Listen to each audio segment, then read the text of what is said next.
Can I request you to start the start? Okay, good evening, everybody. Welcome to this another session of 52nd Comprehensive Course in Echocardiography. We are from Europe Institute of Echo, Ultrasound and Vascular Doppler, Delhi. This program, this is a 17th session of this program. That is on 14th January 2026. We have come a long way from basics to valvular to coronary disease, and now to cardiomyopathies.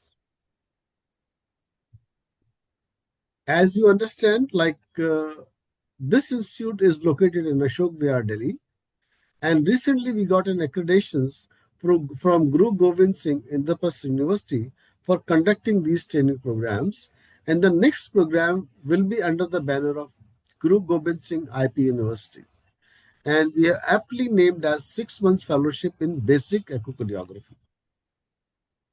Couple of legends who are on the screen over here. And this basic program started in April 2000. And we are into the 52nd program, which started on 24th September 2025. And today we are going to deal about the evaluation of cardiomyopathy.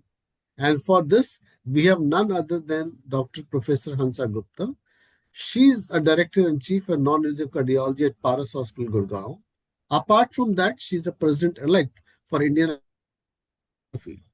And we are going to have a very dynamic conference in October from 9 to 11 October at Leela MBS Gurgaon, where she is the president-elect and she's in charge for a scientific program in that particular international conference. And I can tell you on this words, like those who have not booked their seats, please go ahead and do it as fast as possible. It is going to be one of the very finest programs in echocardiography and its applications in clinical practice. With these few words, let me hand over my mic to Dr. Hansa Gupta to start her deliberations on evaluation of cardiomyopathies. May I request you to please share your slides, Dr. Hansa? Yes, yes.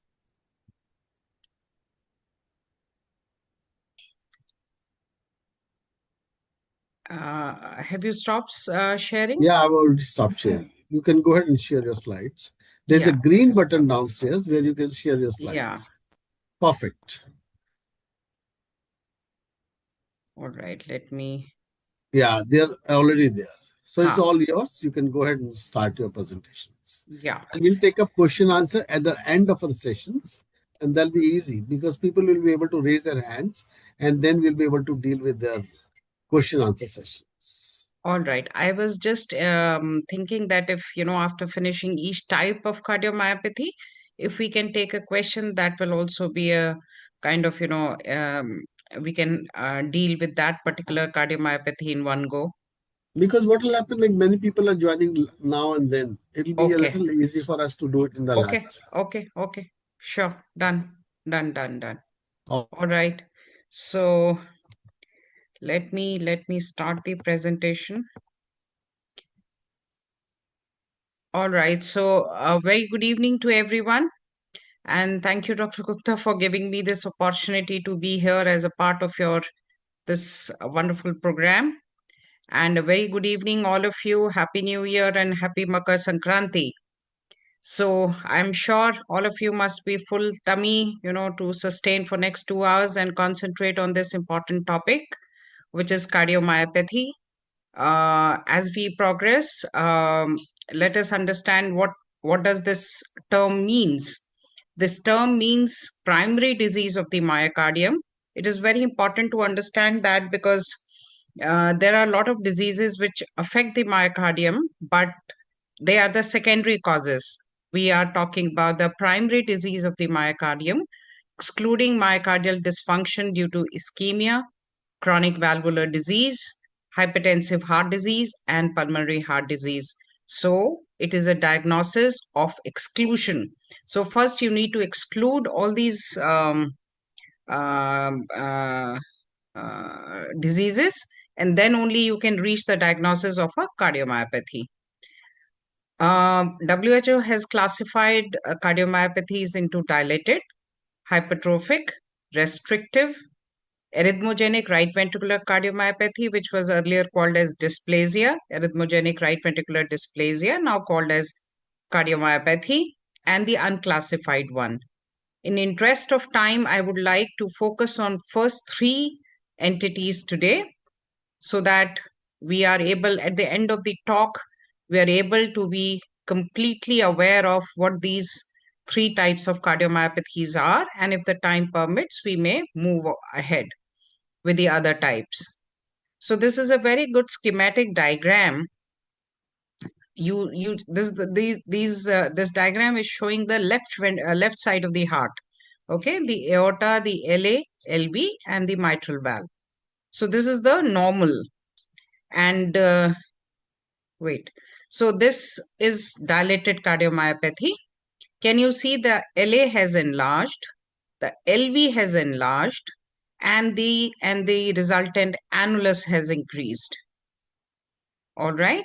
This will give you a basic concept of what these three types of cardiomyopathies are all about. Hypertrophic cardiomyopathy. In this, can you see this? The muscles of the ventricle, left ventricle, is markedly thickened. The LV cavity size may be normal or abnormal, and as a result, the LA has also enlarged. The third variety is the restrictive one. In this, the muscle wall is thick normal, the LV cavity is grossly normal, but the LA is enlarged. And rest of the mystery will unfold as we reach this category. So moving ahead, let's first deal with the dilated cardiomyopathy. And as all your seniors must be telling you one again and again, while you are starting a echo study, while you are preparing the patient or starting with the study, you should be having ECG gating, the ECG of the patient, a brief history of what the patient is suffering from, because that will give your mind some clue that what are you going to handle. The pulse, the blood pressure, the anemia status, or any other treatment papers which the patient is carrying. This will help you a lot in understanding that is the patient a known diagnosed case? Has he come for the follow-up? And what is the risk stratification of the patient? Because once you diagnose the patient, the effort should be that what is the risk of this patient? Suppose he is diagnosed as dilated cardiomyopathy, what next? You have to prognosticate your patient. You have to tell him the risk of the patient and write an efficient report which will tell the treating doctor, if you are not the treating doctor, that look, this is the situation. The patient has raised LV filling pressures, his IVC is dilated, and he is in a bad state. So let's start with the definition first. When is it called as dilated cardiomyopathy? When the LV left ventricle is dilated and the systolic function is markedly impaired. So in this, mostly left ventricle is involved, but the right ventricle can be involved simultaneously. So how will the patient generally present? He may present as heart failure with reduced ejection fraction. Remember, heart failure with reduced ejection fraction. So the common etiologies I'll briefly tell you is it can be idiopathic, can be familial, can be postpartum in the last month or the first 5 months post delivery. And all of you must have come across this post viral myocarditis frequently. The septic cardiomyopathy, drug induced, alcohol induced, and of course the Takotsubo. I'm not going to go into the details of all these individually. We'll see as the time permits. But remember that these are the common things you must have seen post COVID also. The myocarditis was very common. I will keep showing you good numbers of videos so that the things get imprinted in your mind that how does the DCMP, I'll be calling it as DCMP, how does a DCMP looks like, so that the moment you can keep a probe on the chest of the patient and this is the plaques view. All right. And so the moment you come and see this kind of picture, image, at least you are aware that yes, probably I'm dealing with a DCMP. See this? The naked eye can say that the LV is grossly dilated and the LV function, global LV function, is markedly reduced. This is the short axis view, very well seen. It's hardly contracting and is markedly dilated. And of course, see your depth. If the depth has changed and the size has increased, so it will falsely give you that impression. But of course, the systolic function is very categorically decreased. This is the four-chamber view. See the thickening? There's hardly any thickening. Okay, so this is the dilated cardiomyopathy case. Now, what all things will you assess once you see a patient, such a patient? Of course, you'll have to give an assessment of the LV systolic function. I'm not going to go into the details as this must have already been taught to you. But yes, there are few things which I'll keep telling you as a, as a special emphasis on that so that you do not miss it in your report. Nowadays, with the advent of strain imaging, it becomes very, very important to detect any subtle longitudinal dysfunction of the fibers, cardiac fibers, which can be discovered with the help of strain imaging. So, whenever it is possible and is available on your machines, try to see that you do strain imaging for such patients. And this is also helpful in the follow-up of such patients. If it is very low, we also know that the prognosis is bad. Now, what all other parameters you will keep measuring, I'll keep telling you one by one, and then we will have a summary of all of them for your review.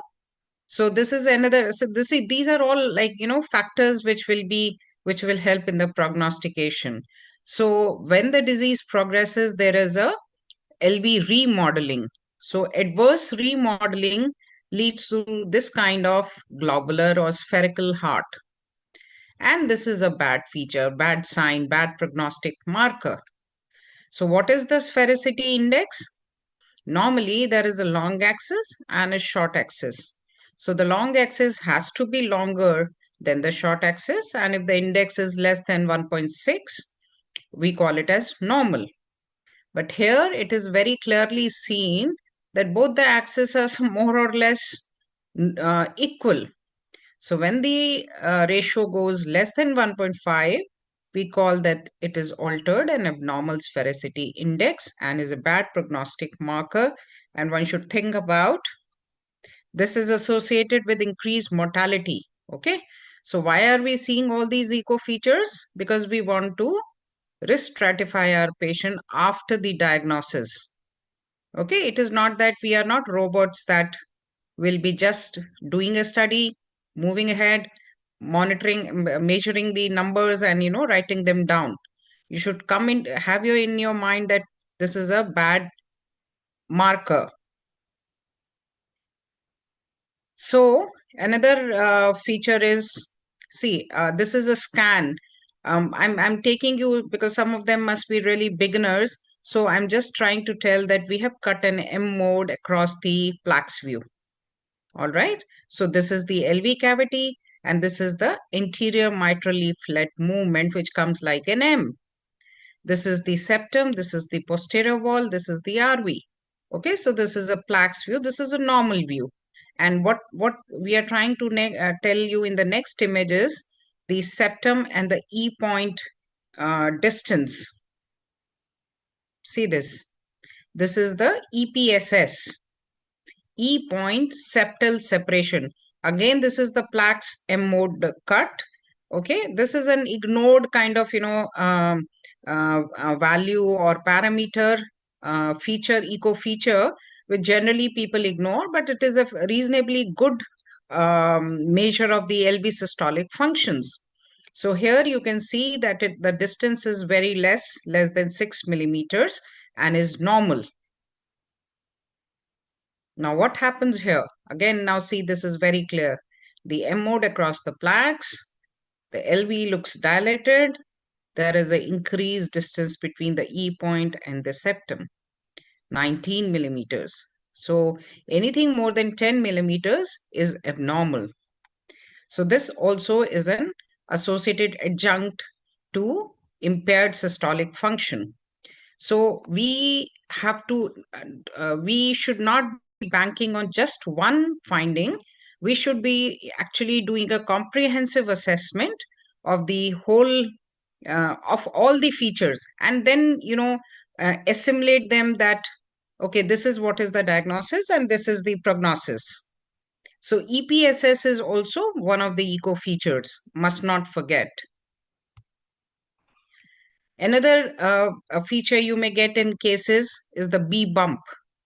Okay, again, this is a mitral valve, plex view, M mode. This is not a properly cut, but then it should have been more perpendicular. But we are getting a good M mode trace of the mitral leaflet. And you are seeing a bump here, and it's usually detected whenever the LV filling pressures are very high, generally more than 20.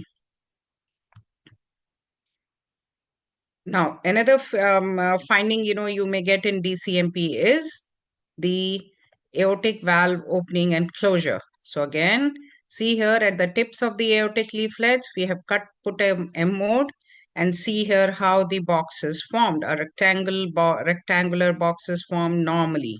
All right, and here is the closure of the aortic valve. Now, what happens here? In severe LV dysfunction, since the cardiac output has reduced, the forward flow or the stroke volume has reduced because of the poor LV function. So you can see here that there is an early closure of the aortic valve. So again, this is an adjunct feature. All right. Coming to the calculation, which is the most important because you have to prove that the cardiac output is low.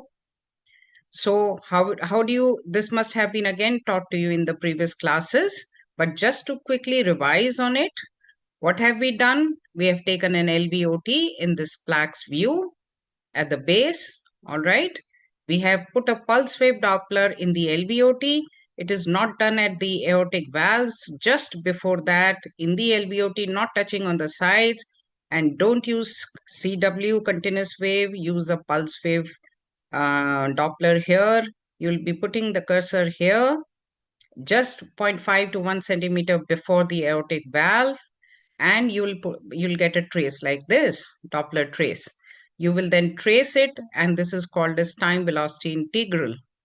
So when you multiply area and time velocity integral, you'll get stroke volume, and this divided it into heart rate will be your cardiac output. Now, before moving on, I would like to tell you that this VTI or TVI is very important in following up such patients.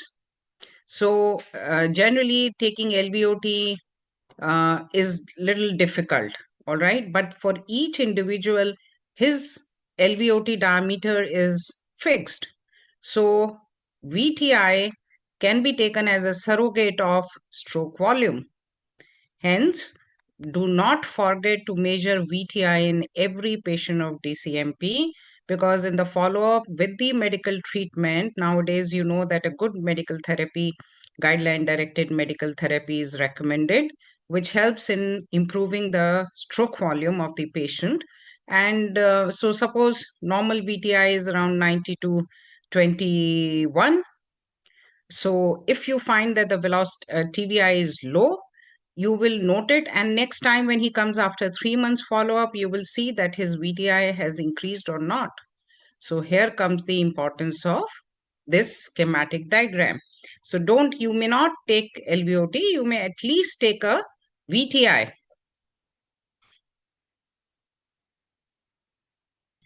Now you have to also assess the diastolic dysfunction in such patients, because there is a systolic dysfunction, so eventually the diastolic dysfunction is bound to happen. And not just that, you need to know that are the LV filling pressures increased? Of course, they will be increased over a period of time. So how bad they are, we need to figure them out. So this also must have been taught to you, but just a quick review. We will assess the mitral inflow pattern. We will see that the velocity, what is the ratio of ENA, what is the DT, and if this kind of feature, this is the worst category. So we know the LV filling pressures are high and we need to decongest such a patient. Here the LVFP is normal. So this is the middle category again. I'm not going to go into the details of this, but yes, you should be practicing it enough in your routine echo that you are not missing it when a significant diastolic dysfunction comes across. Now, another important feature is the functional MR. What does functional MR means?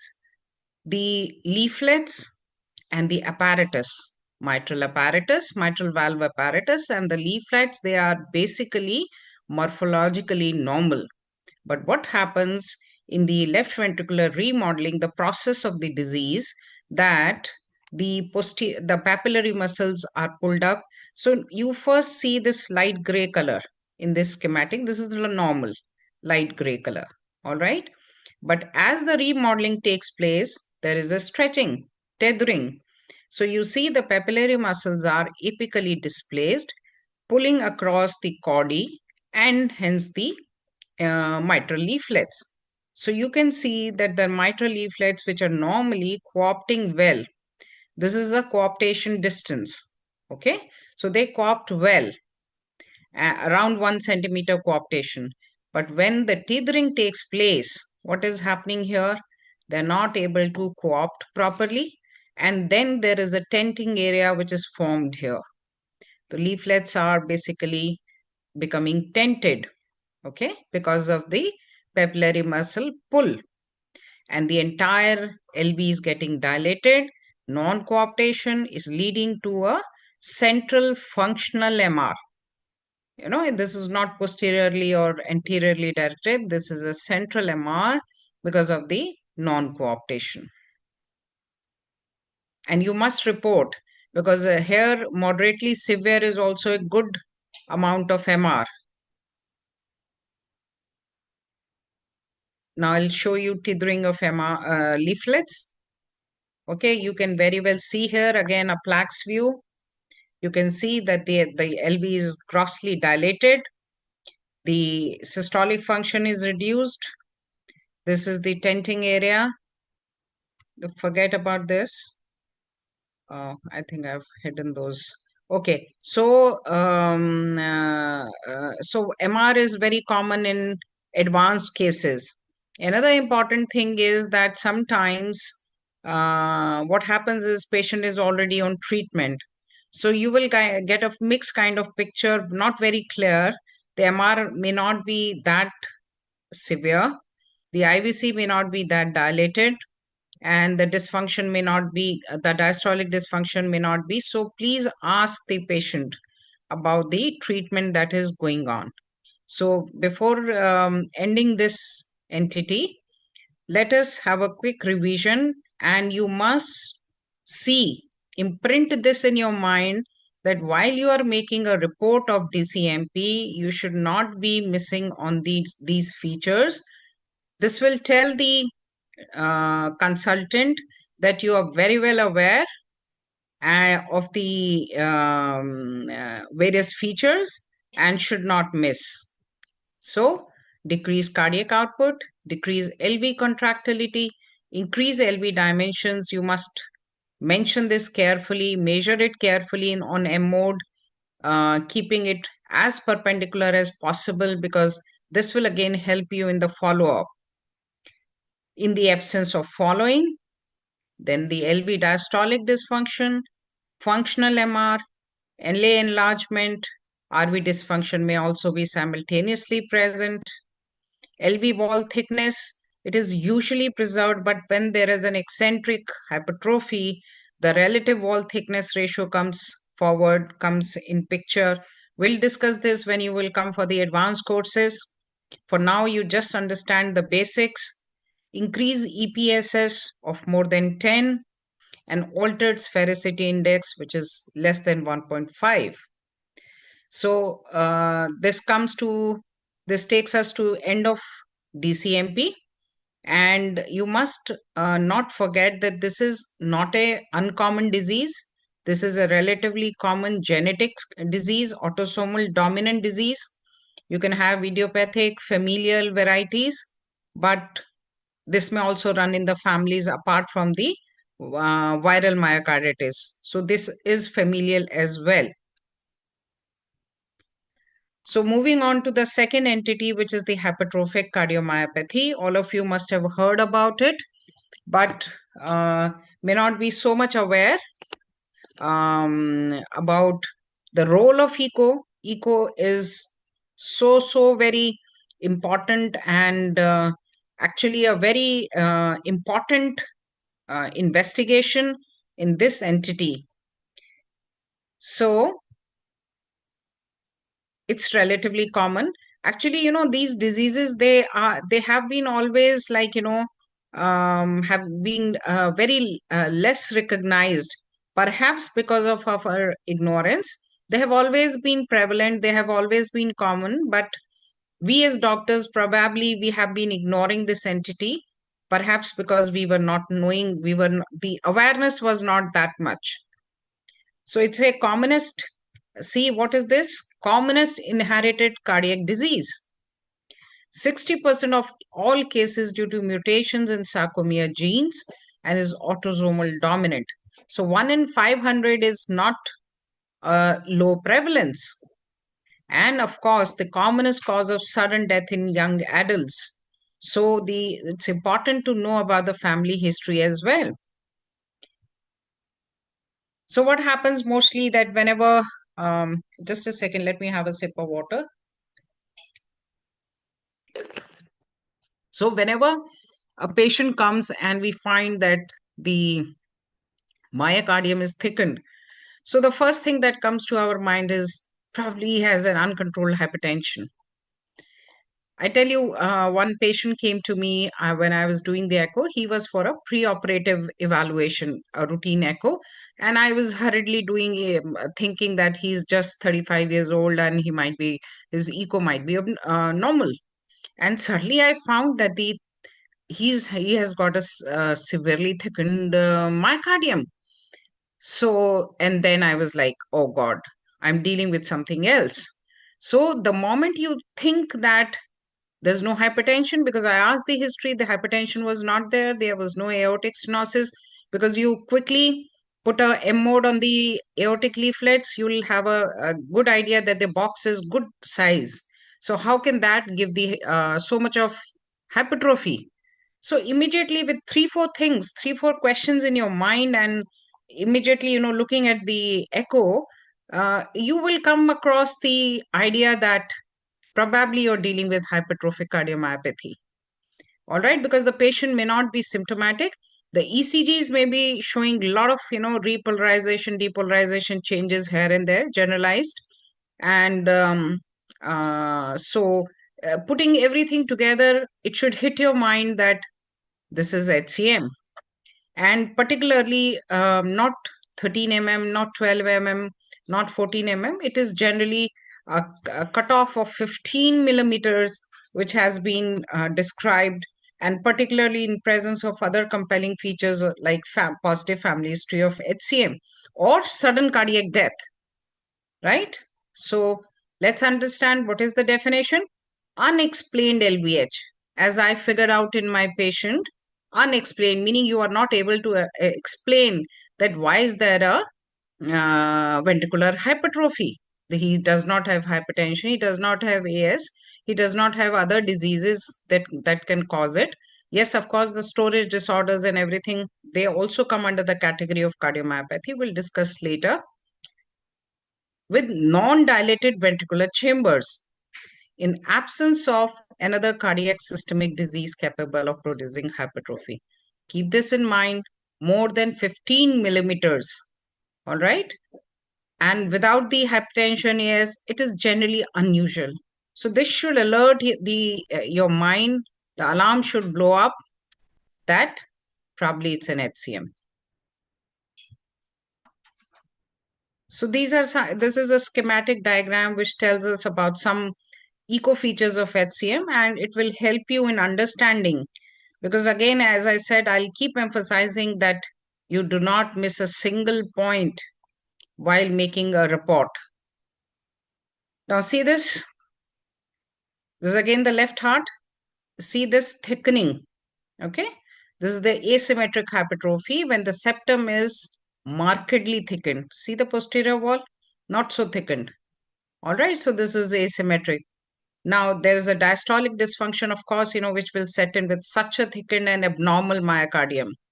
There is a hypertrophy of the cardiomyocytes. Their arrangement is altered. So there is a total distortion and hypertrophy, which makes it stiffer. And hence, there is a diastolic LV dysfunction, which is bound to appear. Now, another important feature which you keep hearing is the SAM. What is SAM? SAM is systolic anterior. This is the anterior, this is the posterior, all right? So this is the anterior mitral leaflet. So this, during the systole, because of some mechanism we'll discuss, the anterior mitral leaflet is pushed towards the septum, which is called as systolic anterior motion of anterior mitral leaflet. So sometimes both PML and AML, both of them prolapse into the LV cavity. All right. And as a result, there is a coaptation problem here and a posteriorly directed jet, because when the AML is protruding there, non-coaptation will take place and the jet will go posteriorly. When the PML prolapses, then it goes anteriorly. All right. And mid-systolic fluttering is also there because of the LVOT gradients, the cardiac output is not consistent. So the aortic valves, they flutter in between in the mid-systole. I'll show you all the images. Okay, let's quickly revise. I'm repeating this. You will get a lot of repetition here because I want that your mind should be completely well versed with the features of HCM, and that when the patient comes, and you must always chart them in your echo chamber, so that for ready reference, JRAP also keeps providing you such kind of um, uh, uh, feature charts. All right, so that when the patient comes, because they won't be coming to you on an everyday basis, but whenever they come, you should not be forgetting about them. So as I said, asymmetric hypertrophy, unexplained hypertrophy, more than 15 millimeters. This is the ratio for the asymmetric thing. When hypertension is there, it's called as, like, it's taken as 1.5. Otherwise, ventricular septum and posterior wall ratio. We measure both the anterior septum and the posterior wall. And if we find that the ratio goes more than 1.5, 1.3, then it is asymmetric septal hypertrophy. The LVOT is also narrow in such patients. So we can always learn to measure the LVOT in such patients. The SAM we have learned. The systolic function apparently visually is normal usually in the early stages. So a lot of features, they depend on which stage of the disease the patient has presented before you. Is it an early stage? Is it an advanced stage? Or it is a burnt out stage? What is the burnt out stage? When the LV systolic function starts falling, the chamber starts dilating, and the walls starts becoming thinner. So the stage is very important. You must ask the patient about the history and all those. So you will accordingly interpret the findings. Diastolic dysfunction, dynamic LVOT obstruction. So what is the dynamic word all about? In aortic stenosis, the obstruction is fixed. If the obstruction is there, it is there. But in this disease, the obstruction is dynamic. It may not be present at rest, but it happens when we provoke it. And we'll learn this in the next few slides, that how can we provoke and prove that this obstruction is dynamic, because this will again go in favor of hypertrophic cardiomyopathy. So always remember, this is a very, very important feature which will support our diagnosis and is not to be missed, because if your report goes without it, somebody will not like or will not take you in a positive way. Along with the LV, you can also get right ventricular hypertrophy and right ventricular outflow tract obstruction, meaning biventricular involvement. Now, this is a image. You can very clearly see the septal hypertrophy. This is the anterior septum, plaques view. This is the posterior wall. The AML is mildly prolapsing here also. Okay, touching the septum. But that is not the idea. Just keep this in your mind. See the echo texture also. So we'll discuss this in the next slide. You just look at the video. So how does LVH, left ventricular hypertrophy, presents in HCM? Meaning, what are the different patterns you may come across? Because generally the notion is that it's a concentric LVH or an asymmetric LVH. We have always been learning like that.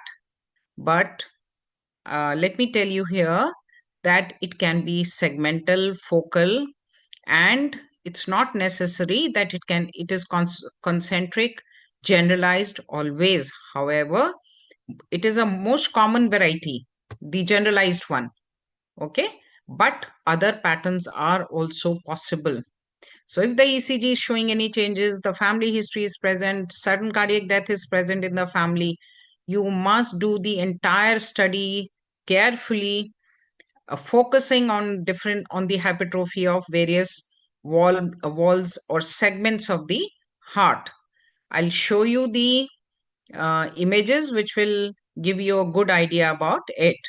In the generalized one, what we were seeing there is the basal posterior is relatively spared, and IVS is generally more thickened than the rest of the myocardium. All right. Now see here. This is only IVS thickened. See here in the short axis, the IVS is thickened. Rest of the walls are apparently normal.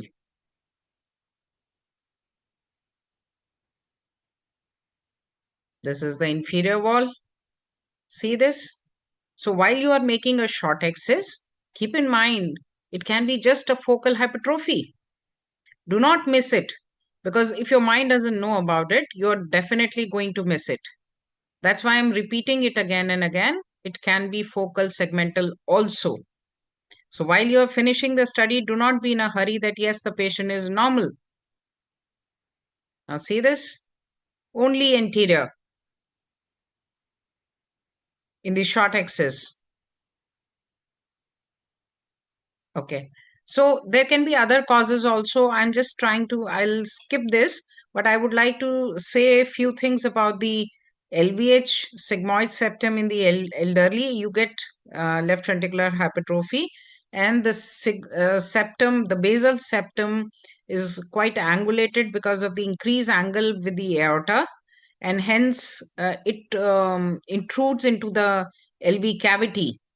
All right, giving a appearance as if it is obstructing the LVOT and that this is some kind of HCM. So this should be taken care of. Then the sigmoid septum. Sigmoid septum is also a part of sigmoid type of hypertrophy, but then this is another separate entity also. And while you are measuring the values in the plaques view or in the SACS view, just remember that you should not, wait, Like, suppose you're measuring the septum here. This is the RV.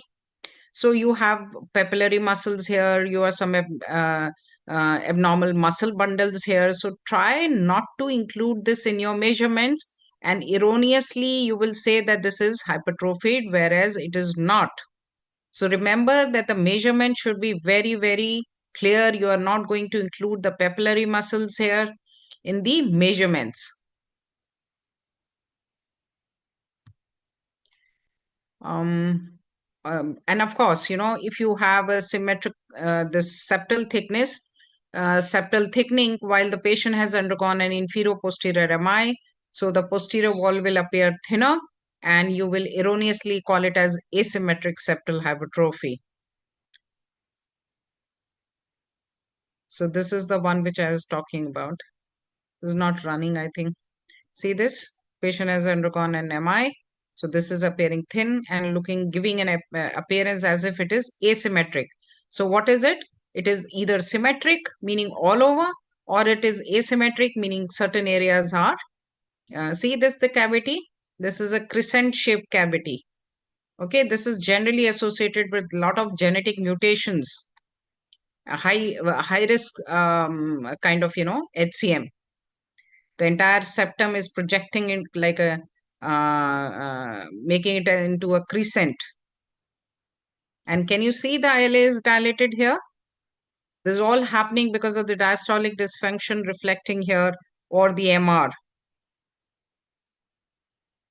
So this is what I was talking about, the RV trabeculations. If you come across, do not calculate.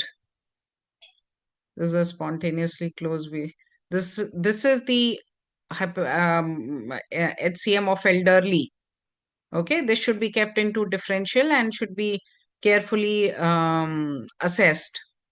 This is due to increased angulation actually. This angulation of aorta with age increases and the septum projects into the LVOT. Okay. So again, some kind of repetition, but let us repeat it again and again so that once you leave today, after this talk, everything should be imprinted in your mind. Locate and quantify. Quantification is very important, hypertrophic segments. I'll tell you why.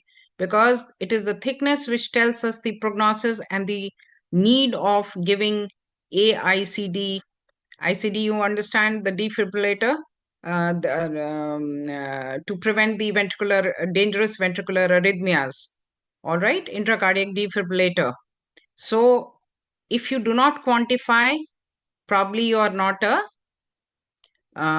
good echocardiographer. Detection and provocation of SAM. You should always look for SAM first and then you may provoke it.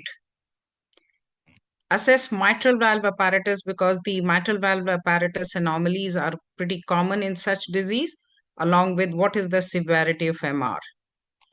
Doppler evaluation of LVOT, not just LVOT, the mid cavity and the apex also.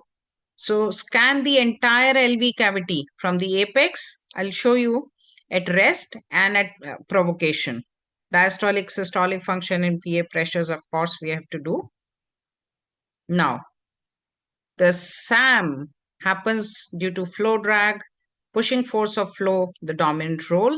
The Venturi effect, AML is often elongated, so it goes into the LVOT. AML and PML both participate in SAM. The Cordy may be sometimes very elongated, leading to the prolapse. There can be an anterior displacement of the papillary muscle. So all these factors are responsive, not just one, there are several factors which can cause SAM. So learn about this grading of SAM because it helps. Longer is the SAM, larger is the SAM, poorer is the prognosis. So what is that? I'll show you. Okay, let me first show you and then you will be probably able to. Where is that? Wait. Yeah. So this is the SAM. Okay. Now let me explain you, for the beginners, that again we have taken a plaques across the anterior mitral leaflet. See this? The muscles are thickened, all right? And this is the anterior mitral valve leaflet motion in diastole. See this, okay? And now SAM, we call it systolic anterior motion, correlated with the systole, okay? So because the duration of the systole and the duration of SAM, both are important. So you will see that is it holosystolic or less than 40% of the systole. And now you will measure this distance. Okay. So 10 millimeters is the value, less than 10, more than 10. And if it is more than 10, more than 10 is good. Less than 10, meaning it is very close, it is coming just in contact with the septum and is lasting for the entire systole, is the worst. All right, so this is how you evaluate. Generally, if the mitral valve is doing like this, it will rest like this because this is the resting phase.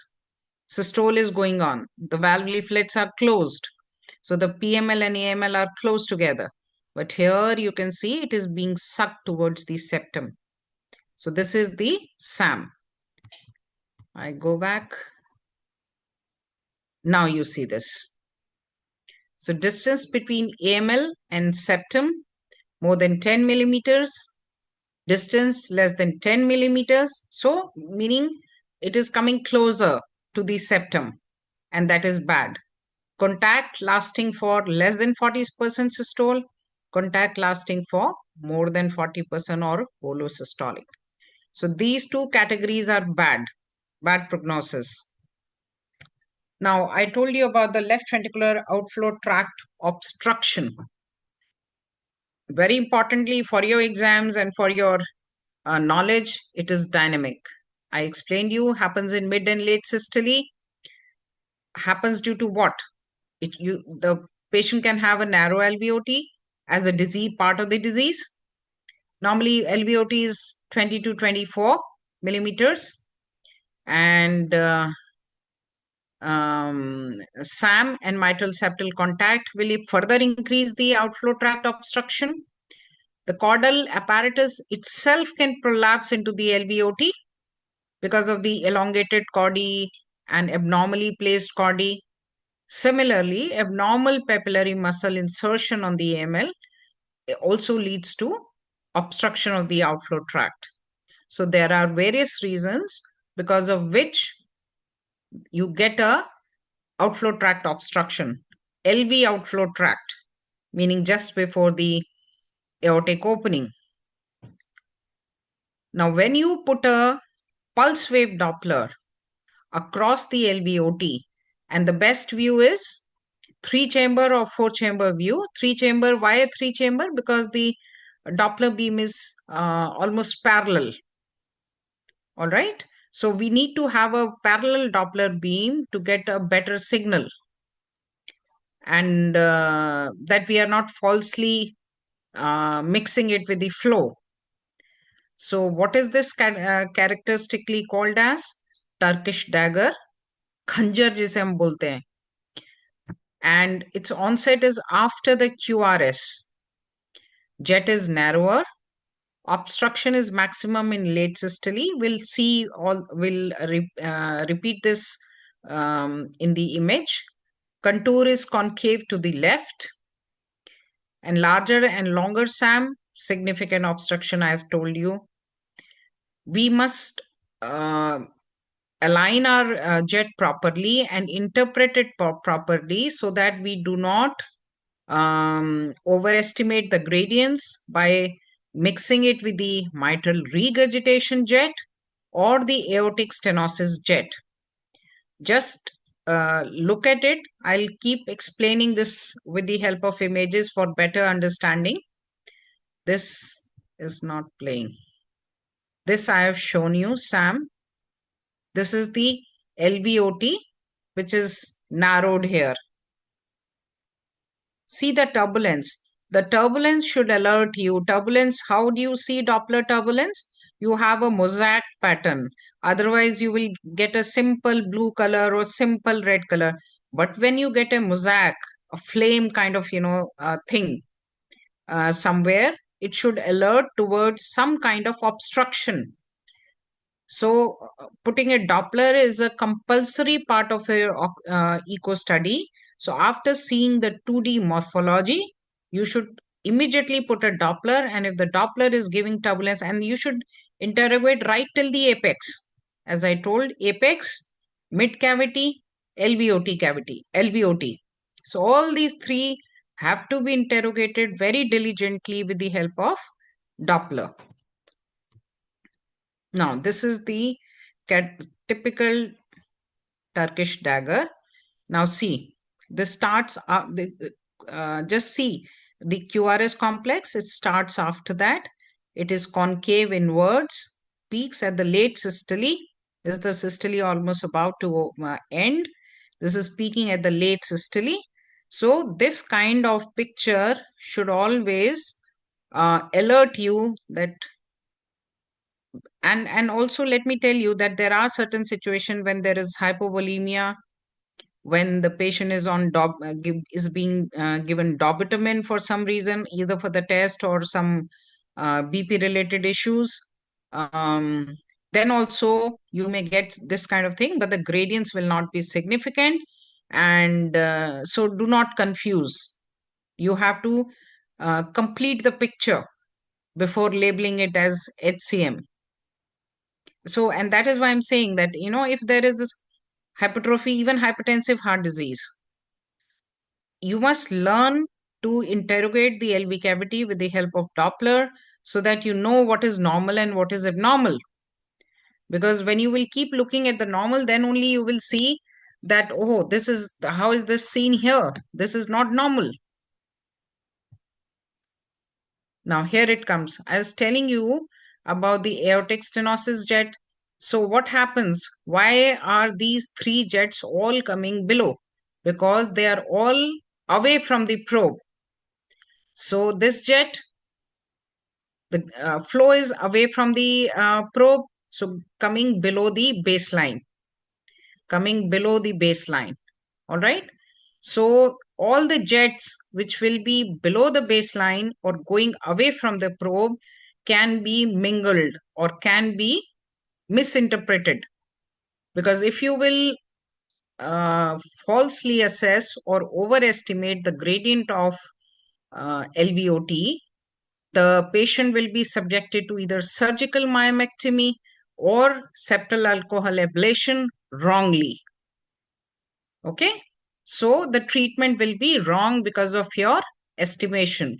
See this AS, aortic stenosis Doppler trace. It's quite rounded. Okay, starting just within the QRS, ending, and the velocity is the peak. See the peak. This is late peaking, and this is in the middle.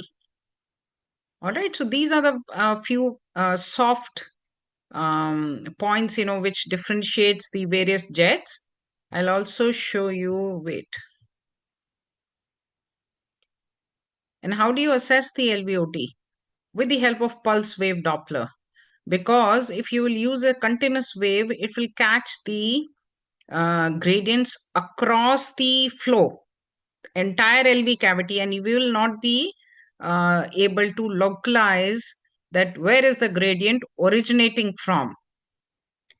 So this is also almost kind of, aliasing. So increase the scale and find out. See this. So this is showing the resting gradient of 41. Resting gradient means the patient is lying down. We haven't done anything to the patient, and it's giving us a gradient of 41 millimeters of mercury.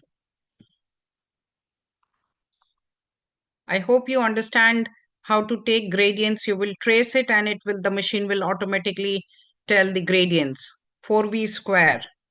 You're taking the velocity, and 4v square is the gradient. Now, this is the effect of provocation. We'll understand that. Now it has become 82. So anything more than 50 warrants intervention, and your patient will be very symptomatic. So that is the importance of provoking the gradients, because that is why whenever the person exerts, exercises, or stands, his gradients must be going high, and because of which he becomes breathless and comes back to you saying that, no, doc, I'm not well. Because you would say that at 40, no, you may not have that many symptoms, that much of symptoms. But see what has happened after provocation. I'm missing. I think I've missed a slide.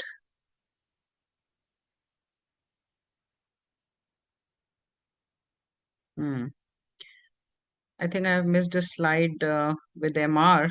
So MR is also like, MR usually begins um, uh, within the QRS, at the onset of the QRS, and the velocities are very, very high. So there's very high chance that you will overestimate it. So let's come to the LVOT gradient. As I said, use pulse wave Doppler.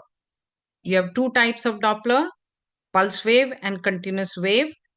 Pulse wave is to find out whenever we are localizing the pathology, localizing the gradient.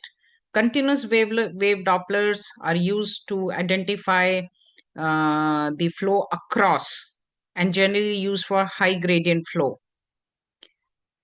Measurements are performed at rest, or they are provoked. How will you provoke them? Generally, the easy way is Valsalva, in which you ask the patient to close the nose and mouth and exhale with closed cavities. So what happens? The preload is reduced. So, and the same happens with the standing also. The preload, the venous return is reduced. And once the preload is reduced, the LV cavity further narrows down. And this also happens with hypovolemia, dehydration in such patients when they can have a syncope. Easy thing is you can also make the patient do some exercise like hand grip, lifting the legs, or maybe jogging, jumping. The problem is that soon after this, standing position, making the image and interrogating the LVOT rightly is a issue definitely. So Valsalva is done when the patient is on the bed, and hand grip exercises can also be done on the bed. So they are relatively easier to assess. Standing, with the standing, becomes a little difficult to image the patient.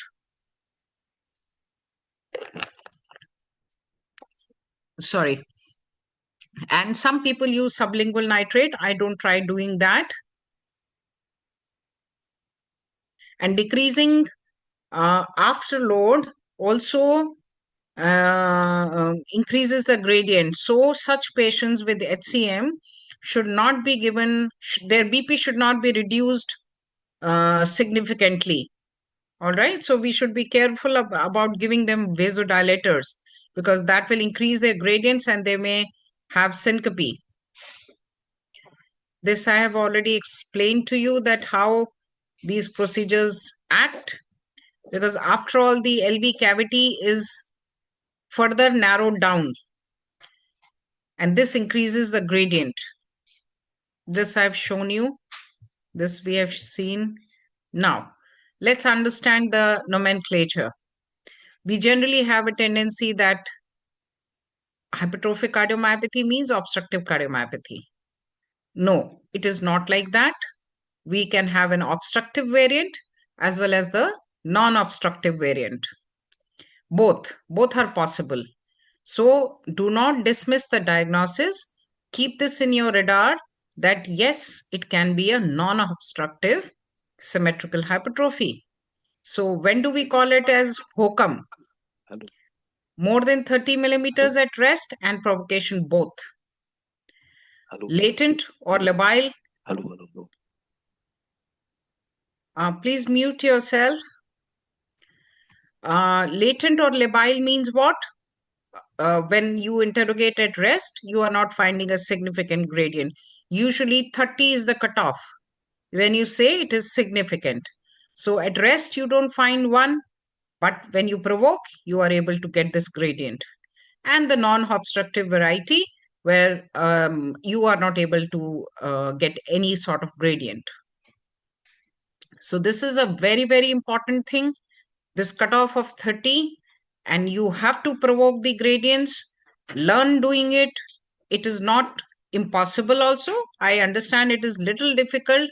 With experience, you will learn it, but this is not something impossible, and you must see that you have to do it. You have to do it. You don't have a choice, because otherwise your report will be actually invalid. All right. So this, see this non-obstructive variant, you can very well see the septal, this anterior mitral leaflet is not moving towards the septum. I'll show you. See this? There is a good gap here. The LVOT is also of a significantly good size. Definitely there is a thickening which is abnormal, okay, but no obstruction. See, so I was talking about that mosaic pattern. So you are seeing that it is flowing beautifully.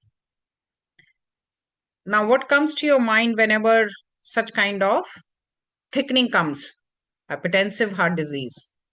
What? Hypertensive heart disease. So the 12 lead ECG comes to your rescue. In isolated increased voltage. In HHD, it is the hypertrophy is usually symmetric, involves basal posterior also, which is paired in HCM. Diastolic dysfunction sets in early. Regression of LVH over 6 to 12 months with tight systolic blood pressure control. And nowadays, for HCM, we will see family history, associated RVH, and then MRI is the best way. You get severe diastolic dysfunction and some repolarization, marked repolarization abnormalities, usually in majority of the leads. Athlete's heart is also an important differential diagnosis. And here the hypertrophy is symmetric. The LV is dilated. There is no diastolic dysfunction. And once you stop exercising for a few weeks, the hypertrophy regresses. And of course, the history of strenuous exercises is important. This you must keep, because this keeps coming to us frequently, as we do not, the healthy people, the athletes, and youngsters um who are very active in sports, they generally are healthy and do not come across for an echo, and so we often do not see such cases. And once they come to us, this kind of entity should be in your mind, that possibly is having an athlete's heart. Let me call him back again if I'm not happy with the rest of the findings and I'm not clear. Let me call him back again after making him stop the exercises.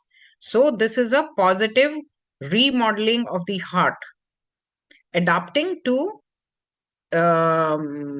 massive exercise. Got it?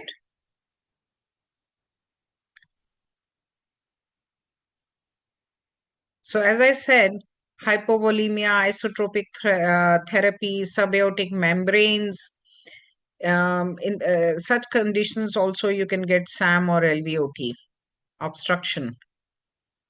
MR is mainly due to, in this HOCM, it's mainly due to SAM. Onset will be later, posteriorly directed, which I showed you in the schematic diagram, and may also be there because of the primary valve disease. In DCMP, I told you the valve is absolutely normal, but in this situation, the valve may be abnormal also. It is here. This is what I was trying to show you. So this is an overlapping jet. So you can see this jet is there, the dark one, and the lighter one is this. So this is the MR jet actually, which is starting with the QRS, and this is the Turkish dagger, which starts later on. Okay, so do not mix it up. It is important that we differentiate.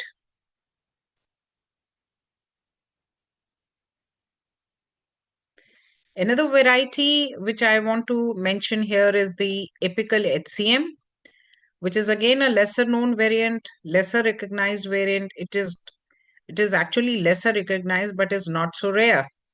And earlier it was also called as benign variety. No, it's not benign. It has almost the similar percent of 0.5 to 4% mortality rate as the other cardiomyopathies, HCM. Okay, so we know that there is a deep T wave inversion in precordial leads, very characteristic ECG, if at all the patient is carrying with it. And this is called as Yamaguchi syndrome because Yamaguchi was the first one to describe this entity. In echo, LVH is very difficult to pick because apex is relatively difficult to uh, uh, visualize very well because of the beam. You should really have uh, this idea in your mind because many times this has happened with us and with many of the consultants that in the early stages, whenever the echo has been done, the apical cardiomyopathy was always missed.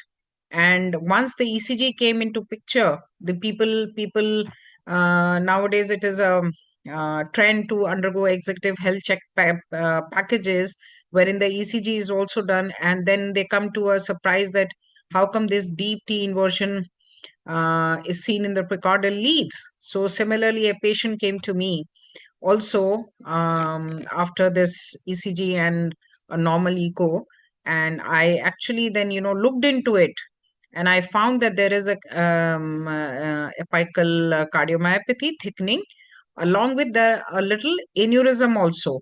However, the MRI dismissed the aneurysm. They said that there is only an apical cardiomyopathy. So contrast study, when you have a high doubt, high suspicion, so contrast study when the MRI is not available, because MRI, cardiac MRI is one of the most important imaging nowadays. Whenever is available, all patients with cardiomyopathy should undergo a cardiac MRI for better morphological description and the differential diagnosis of the disease, and also prognostication and stratification, because there is one parameter like late gadolinium enhancement which shows that there is a lot of fibrosis, and when the amount of fibrosis is very high in the myocardium, the chances of dangerous ventricular arrhythmias is very high, and hence MRI comes as a backbone to all the imaging modalities, and hence it should be a multi-pronged strategy for such patients of cardiomyopathy to reach a complete diagnosis and prognosis. However, whenever the uh, MRI is not available, and of course, you can't be following your patients like this. So, contrast study comes handy, in which we use contrast to delineate the LV morphology, cavity morphology, and it is very clearly seen. I'm sorry, I have not brought this. See, this is the apical cardiomyopathy. Okay. Also, remember here that uh, the apex is normally tapering. So, what you see at the base is the value will be lesser here. So, if it is 15 here, then 13 is considered to be abnormal here. And then there is a relative thickening also, meaning if this is an X number, and if it is even 1.5 times this number, because normally the apex is tapering, it is tapering and is also hypokinetic. So if you see that the apex is not looking thin, then also the suspicion of apical cardiomyopathy should come into your mind, and this can be a relative apical cardiomyopathy or a early phenotype, meaning when it has not progressed completely as of now. We have picked up in an early stage. And let me also tell you that All these cardiomyopathies, which are familial or idiopathic, you may not find them at a certain age. So such patients should be followed up, maybe 5 years, every 5 years, so as to detect it whenever it develops. So another important thing is, even if you don't use the contrast, you can use the color Doppler. See how the cavity is it going till there? And is the cavity very, very narrowed here? So that should also be one of your practices. Now, another entity which is important is, so we have understood about the focal, segmental, the concentric, the non-obstructive, and we have learned about the apical variety. Now comes the mid-ventricular variety, where there is a disproportionate hypertrophy at mid-LV level, may or may not be associated with apical LV aneurysm. No gradient in LVOT, but gradient present at. So see this, LVOT is okay, but the mid-level is showing gradients. See here. This is the mid-LV hypertrophy, and this blood pooling here, because this is not allowing the blood to completely evacuate, and gradually an aneurysm starts forming here because of the pressure and the blood stasis. Another view of that. Focus on this dilatation of the apex and the narrowing here. So if you will misinterrogating it here again, because nowadays a lot of medicines have come up which help in reducing this contractility, like mavacamten, cardiac myosin inhibitors, they help. So you have to first tell them that yes, there is a significant LVOT gradient. So that's where your responsibility lies, that I'm interrogating my patient completely. Now see this. This is the turbulence. Can you see this? And there is also a diastolic, paradoxical diastolic flow. Can you appreciate that? Normally in systole, the blood flows like this, but here it is flowing in diastole also. So we normally get, this is not a very good picture, we get a lobster claw appearance. You must know about that lobster claw, because there is one claw here due to the rapid flow, and then it ceases because of the LVOT is closing. So the flow ceases, and then another flow comes paradoxical due to paradoxical diastolic flow. So this is a question, which is often asked, lobster claw appearance. This is seen in mid-LV cavity due to the obstruction. Just a few pictures of this concentric LVH. Can you see this? Huge left ventricular hypertrophy. And there was no SAM, incidentally. This is so surprising. With such a SAM also, such a LVH, there was no SAM, no LVOT gradient. But there was a mildly reduced GLS, and so we'll be following this patient with the help of GLS. It was minus 16, mildly reduced. So this is ECG of an HCM. You see these T-wave non-specific T-wave inversions. This is that case of apical hypertrophic cardiomyopathy. See, it is looking like as if there is an apical aneurysm. Okay. But the MRI said that there is no aneurysm, although there was an apical. And you can see that there is hardly any myocardium seen here, which can say the ECG was actually pointing towards it. And see the ECG. Deep T-wave inversions, deep T-wave, symmetrical T-wave inversions. This is the classical ECG. Okay, now comes to the very important fact. This is apart from the echo. All first degree relatives to be screened at least once. If there is no hypertrophic cardiomyopathy, then in children between 12 to 18 years of age, every 12 to 18 months, you should do an echo, because as I said, they may not be born with HCM, but HCM may start developing at any point of time when the mutation sets in, or after 18, when the person is 18 years of age, then you can do once every 5 years. Now, another important slide. What are the echo predictors of unfavorable outcome in HCM? Maximum wall thickness of more than 30 millimeters, 30. If you find any segment thicker than 30, it is a high chance of sudden cardiac death. So ICD should be offered to such a person, and of course, after doing a cardiac MRI. LVOT gradient more than 30, bad prognosis. EF, ejection fraction less than 50%, bad prognosis.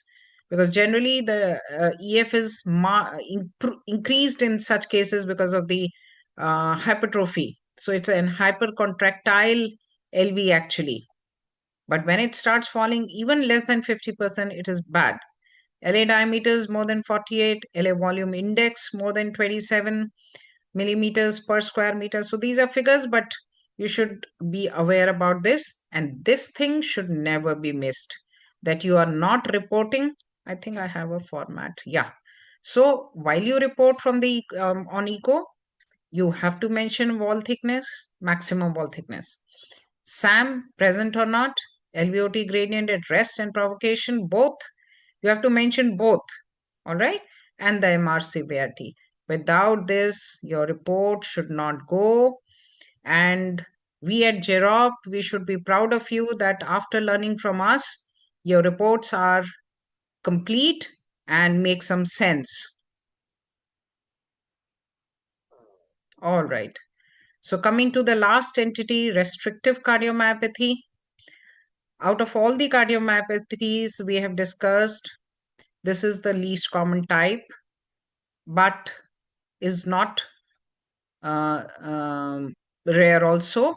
Should be in your mind because you have this kind of physiology, restrictive physiology often. So you should think in your mind that are you dealing, because there are certain fixed features of this type of cardiomyopathy. And again, as I'm repeating, imprint in your mind, how will the patient come to you with restrictive cardiomyopathy? Patient will come with heart failure with preserved ejection fraction. So you just think that why is this restrictive physiology on mitral inflow pattern is seen? So you're finding that the LV is normal, size normal, LV function normal, mitral inflow pattern is showing restrictive physiology. Left atrium is dilated. Oh, I am dealing with restrictive cardiomyopathy most likely. All right. So one was dilated cardiomyopathy, which was heart failure with reduced ejection fraction. So here it is heart failure with preserved ejection fraction. So let's read the definition. Idiopathic or systemic myocardial disease characterized by restrictive ventricular physiology. We'll again revise this physiology, okay, in the coming slides. In the presence of normal or decreased diastolic volumes of one or both ventricles, meaning it is a non-dilated ventricle, normal systolic function, and normal or increased ventricular wall thickness. In idiopathic familial types, the thicknesses are normal. However, when the etiology is either storage disorder or infiltrative disorder, then of course the muscles are going to be thickened. So here it comes. So there is generally an extreme form of diastolic dysfunction. We see here the E velocities are very high and the A velocities are low, showing that the LV filling pressures are very high And what is this? This is the tissue Doppler velocity. Um, I hope you know about the tissue Doppler velocities. In this, we are interrogating the tissues, the medial, the septum and the lateral wall, okay, with the help of tissue Doppler. It's present in all the machines. And when you interrogate that, you see here normally there is a systolic wave, there is an E prime and an A prime. These correspond to the mitral E wave and the mitral A wave. All right. And as the diastolic function progresses, you can see the E wave is decreasing, decreasing. And here in restrictive cardiomyopathy, since it is a myocardial disease, so what is the primary thing that is happening here is the myocardium is thickened, rigid, stiff, and is not contracting well. Okay, it's not contracting, that's wrong. It is not relaxing well. Okay, so you are in generally what you will see is that the tissue velocities are around 5. And it is generally said when we start distinguishing it from other diseases which mimic this kind of physiology and presentation, then this is important tissue Doppler velocities of the muscle, because they are generally lesser than 8. Okay, so you will see that the velocities, you can see it, compare it from here. They have all markedly reduced. So this is one of the important, actually, restrictive physiology is the first thing you will recognize while doing the echo of restrictive cardiomyopathy. Now, what happens? Let's understand the pathophysiology. The ventricle is stiff. So what happens? Stiff ventricle will not relax. So there is an impedance to the LV filling. The filling happens in diastole and the LV muscle is not relaxing. And this relaxation impairment is pandiastolic. Remember this because there is another condition we are going to discuss in details, which is very important, which is chronic constrictive pericarditis, wherein also you find the same kind of presentation. So in this is pandiastolic, meaning from early phase till the late phase, the myocardium stays stiff and the filling is impaired. So the increased ventricular diastolic pressure without increase in diastolic volumes, leading to increased atrial filling pressure, meaning back pressure is there because the LV is not accommodating the blood that is coming to it, and hence it creates a back pressure, leading to pulmonary and systemic congestion and the resultant symptoms I'm not discussing. So RCMP is only one of the many restrictive heart diseases. It can be found in advanced stages of hypertensive heart disease, hypertrophic cardiomyopathy, restrictive heart disease of elderly, where the myocardium starts becoming stiffer and stiffer. CCP, which I was saying, chronic constrictive pericarditis, can also produce a similar picture but has many distinct features, which we will be discussing in details today, so that after this talk, you should be very well clear about the differentiation and the pathophysiology of these two diseases. I'll briefly talk about the causes. It can be myocardial or endomyocardial, both. Endomyocardial meaning endocardium and myocardium both are involved.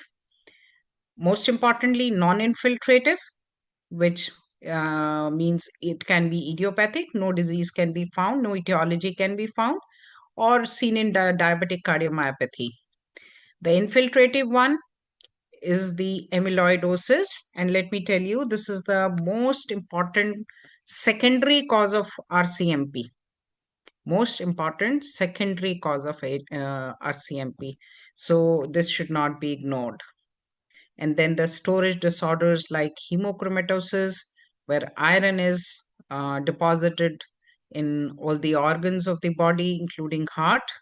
the Fabry's disease, where glycosphingolipids are deposited. So this leads to stiffness in between this amyloidosis also. Here the extra proteins, amyloids, are deposited in between the cardiomyocytes. What happens in this is, so we have endomyocardial fibrosis, the Loeffler syndrome, where there's eosinophilia, radiation, and anthracycline toxicity. So all these can cause RCMP. Let's see what is there in the echocardiography. So restrictive LV physiology, but the LV systolic function is normal. When do you suspect? All right, so as I said, restrictive physiology and normal LV.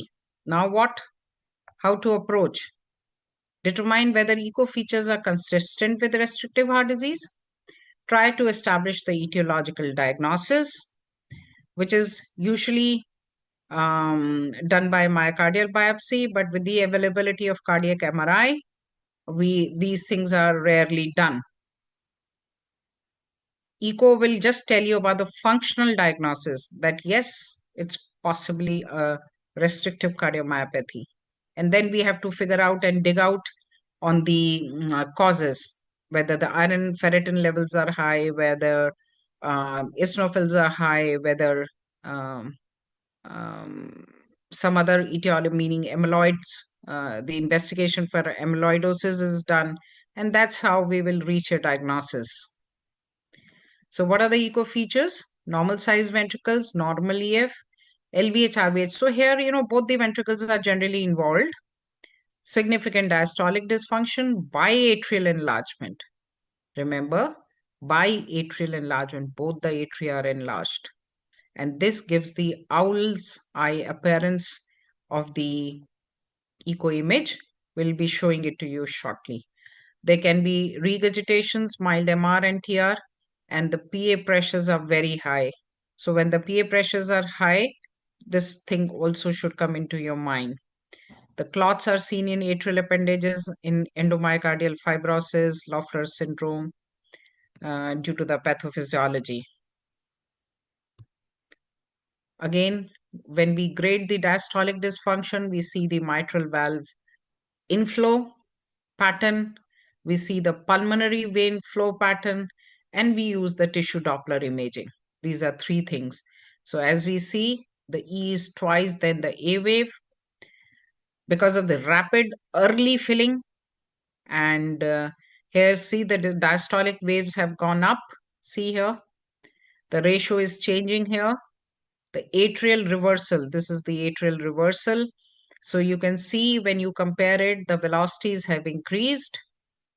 Okay, more than 35 is abnormal, 3.5 centimeters per second, meters per second. And the duration is also the atrial reversal duration. See here, this duration. So generally there is a parameter wherein the mitral valve A duration, so here this will be the A duration, minus the pulmonary vein A duration. If more than 30 milliseconds, it is abnormal and is suggestive of LV filling pressures of more than 20, which is bad. In tissue Dopplers, you can see the systolic, all the velocities have gone down. Compare it with this. I'm just trying to make you revise this because subsequently we'll be discussing about these only. So this atrial reversal velocities. Why is this reversal increasing? Because there is no forward flow. The LV pressures are high. So when the atria is trying to contract and push in the atrial filling phase, then the forward flow is not there. The backward flow is there into the pulmonary vein. And hence this atrial reversal velocity increases and the duration also increases because the atria is trying to push the blood which is there, because the atrial pressures are also high due to constant backfilling. So the atria is trying to empty into the left ventricle, which is not able to do, hence the duration is prolonged. See here. So this is getting prolonged. So this is abnormal. All right. So looking at the IVC is also very important. So generally, when the algorithm is given to you that how to approach an RCMP patient, you get a restrictive physiology, normal LV function. You will quickly see the IVC.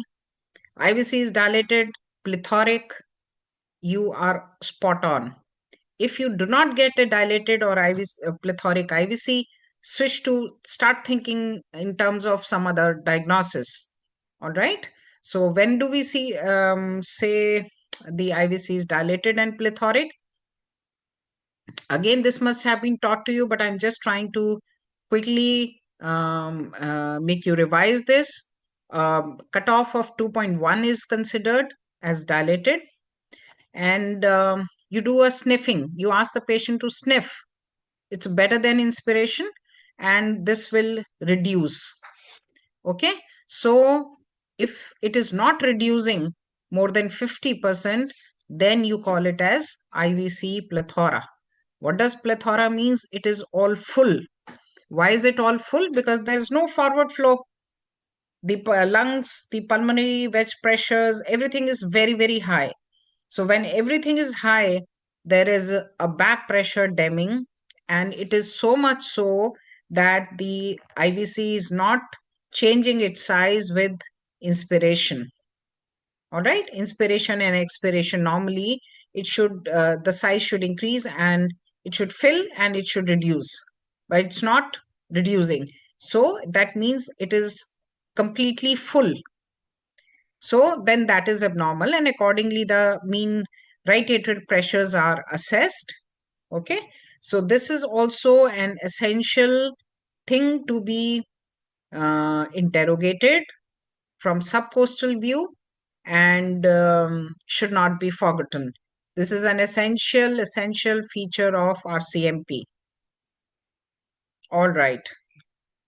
A very important part, which I have also learned with great problems every time, I also forget it, but I just want to make it easier for all of you, so that if you start practicing it, it will be very, very helpful.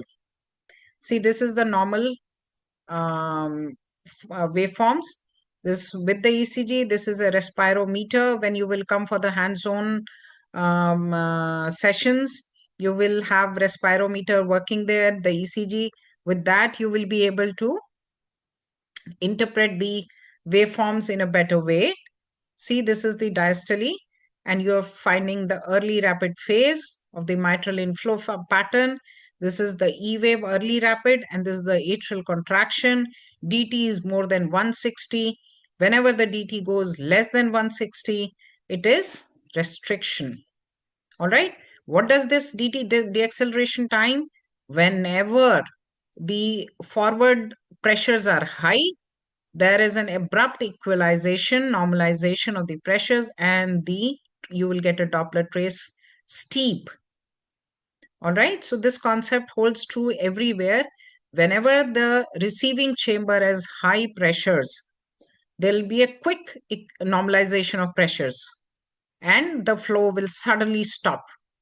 So here you can see that the flow is suddenly stopping and the dt has reduced. This is the deacceleration time. So every flow deaccelerates at a pace, but here the pace has suddenly reduced and it is acutely coming down, sharply coming down. You can see this.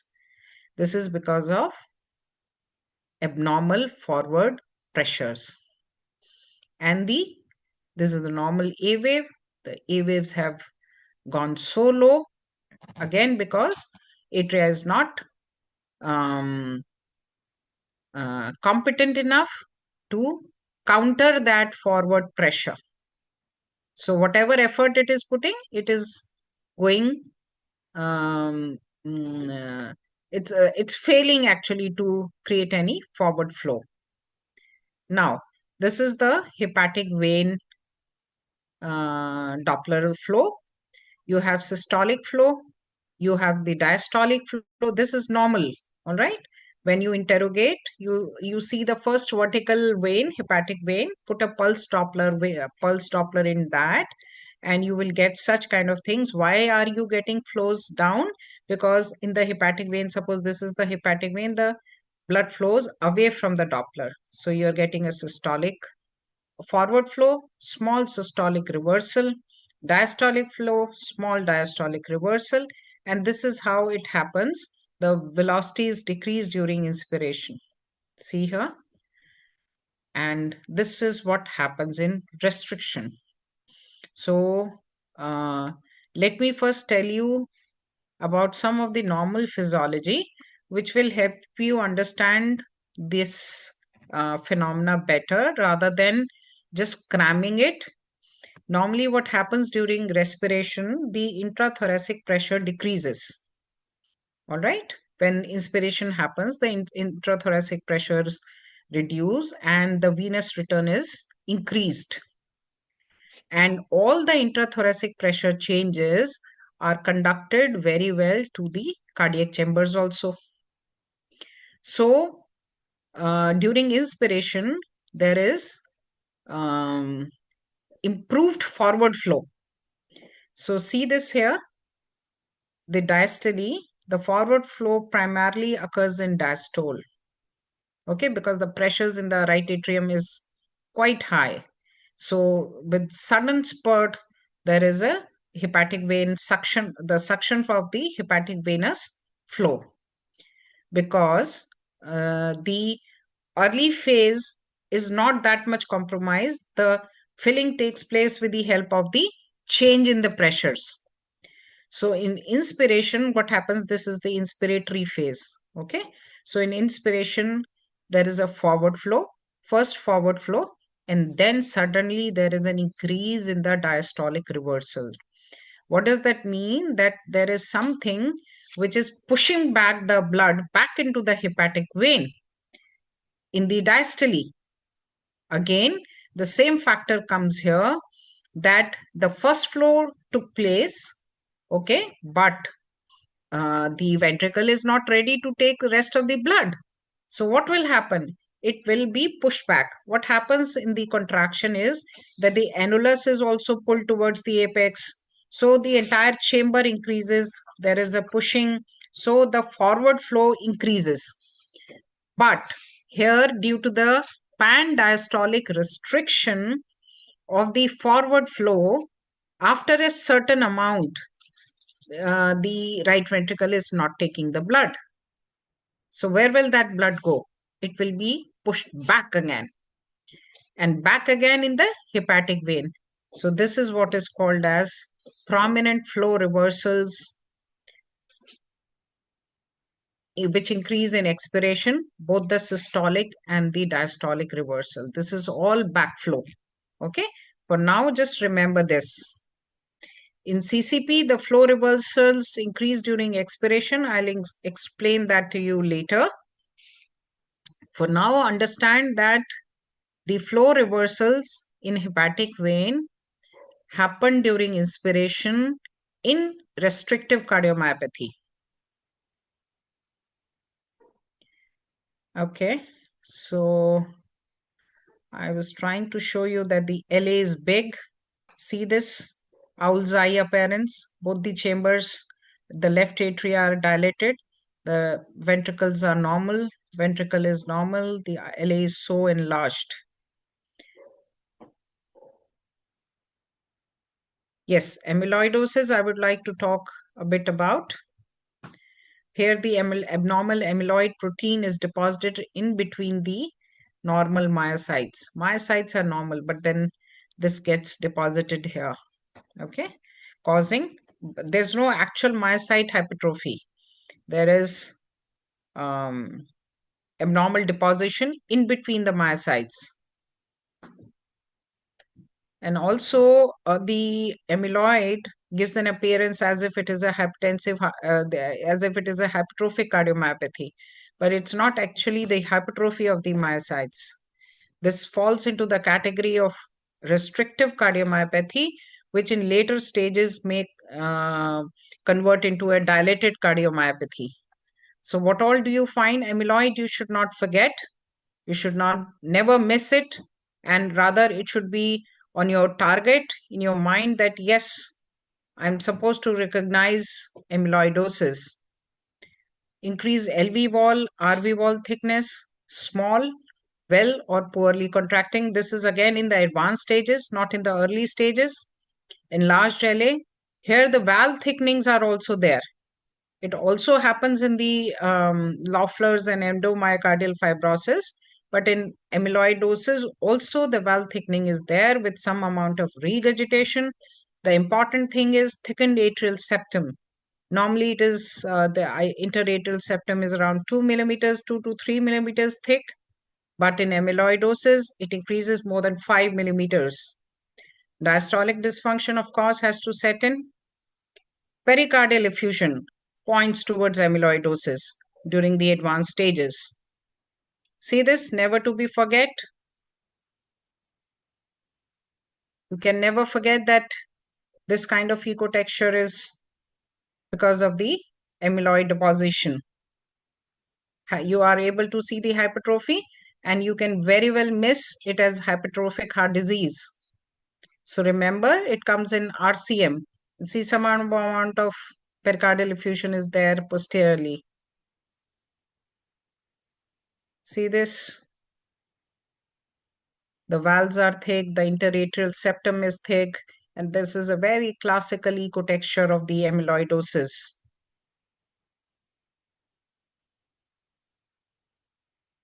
And this is the typical this cherry on top appearance, when we do a strain imaging. And strain imaging is like, must to do in all the cases of cardiomyopathy, because the subtle longitudinal dysfunction can only be unmasked with the help of strain imaging. Apparently, visually, they look normal, but the apex is classically spared in amyloidosis.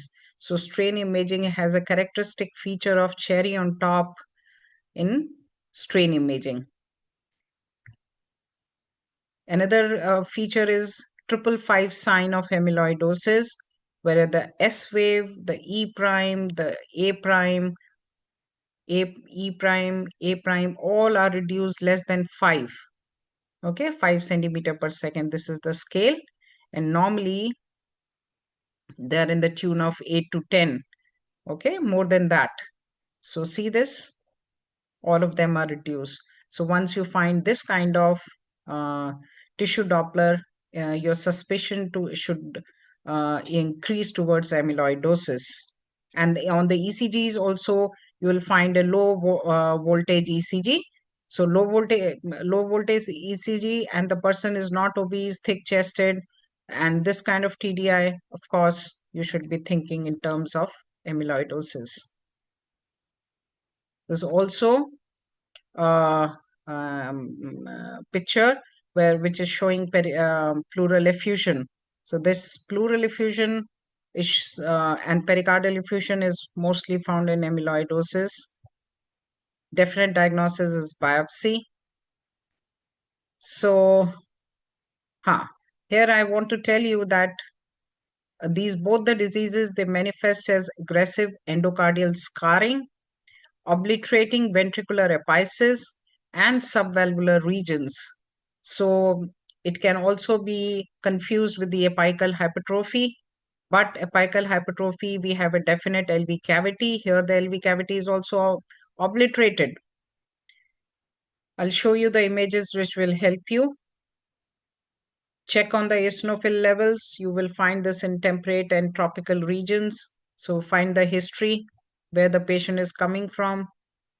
So there is a degranulation of eosinophils releasing toxic granules, causing endomyocardial cell injury, necrosis, thrombus formation, and final stage of healing with the help of fibrosis, which obliterates the LV cavity. See here, the valves are thickened, and this is how endomyocardial fibrosis manifest. Okay, both the RV and LV. Sometimes isolated RV is also found, the RV endomyocardial fibrosis, and usually both of them are present. So Do not ignore and see the dilated RA and dilated LA. So biatrial enlargement, I am repeating again, biatrial enlargement, think in terms of RCMP. Now see this owl's eye, which I was talking about. See how, where's the cursor? So see how well the, hmm, how well the LV is contracting. It's not dilated. Here you can see this. Okay. Some amount here also, deposition. And the both the atria are so much um, enlarged.